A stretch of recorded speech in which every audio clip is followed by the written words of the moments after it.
আমি যিকোনো শুভ কাৰ্যত swastik বনাওঁ কিন্তু এই swastik সঠিকভাৱে আৰু কি বস্তুৰে বনালে আমাৰ শুভ কাৰ্য আৰু বেছি শুভ হয় আজি তাৰে ভিডিও লৈ আহিছো হেয়া গৃহপ্ৰৱেশে হওক নতুন বাহন কিনিলে হওক নাইবা পূজা দিৱালী এতিয়া আহি আছে এই সকলোতে আমি swastik বনাওঁ swastikটো কেতিয়াও ব্ৰহ্মস্থানত কাটি বনাব নালাগে কেইবাটা পদ্ধতি আছে নাকাটি পিনে কি ধৰণে swastik বনাব লাগে মই যেটো পদ্ধতিত মই সহজ পাওঁ হেতুৱে আপোনালোকৰ বাবে লৈ আহিছো নমস্কাৰ মই পৰিস্মিতা আজি আপোনালোকৰ লগত এটা নতুন টপিক লৈ আহিছো আমি সকলোৱে পূজা বা যিকোনো শুভ কামত আমি swastik বনাওঁ কিন্তু swastikটো সঠিকভাৱে বনালেহে আমাৰ শুভ কাম আৰু বেছি শুভ হ'ব আৰু হেয়া আজি কেনেকৈ বনাব লাগে আজি তাৰে ভিডিও লৈ আহিছো আৰু ভিডিওটো ভাল লাগিলে লাইক শেয়াৰ কমেন্টত জনাবলৈ নেপাহৰিব swastikটো বনাবৰ কাৰণে আমি প্ৰথমতে swastikৰ ৰংটো বনাই ল'ব লাগিব তাৰ কাৰণে হেন্দুৰ লৈছো গংগাজল আৰু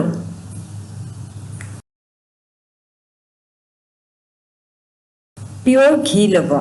আৰু এতিয়া এইখিনি মই মিক্স কৰি লৈছো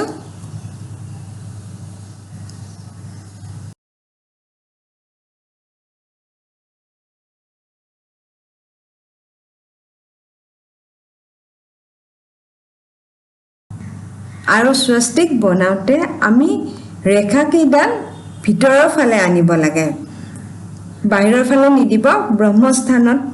ব্ৰহ্মস্থানত গুটে কেইডাল ৰেখা চাৰিও দিশৰ পৰা আহি এটা ব্ৰহ্মস্থানত লগ হ'ব কেতিয়াও কাটি পিনে swastik বনাব নালাগে আৰু swastik বনাওতে সদায় আমি ৰাইট হেণ্ডৰ এই আঙুলিটো দিহে বনাব লাগে আৰু ৰেখা কেইডাল যেনেকৈ ভিতৰৰ ফালে দি কৰিছো হেনেকৈ কৰিব কেতিয়াবা আপোনালোকৰ ডাবল কৰিব লগা হ'ব পাৰে কিন্তু যেটো ডিৰেকচনত প্ৰথমবাৰ কৈছে হেতু ডিৰেকচনতে নিব এই ধৰণে আমি swastik বনাই ললো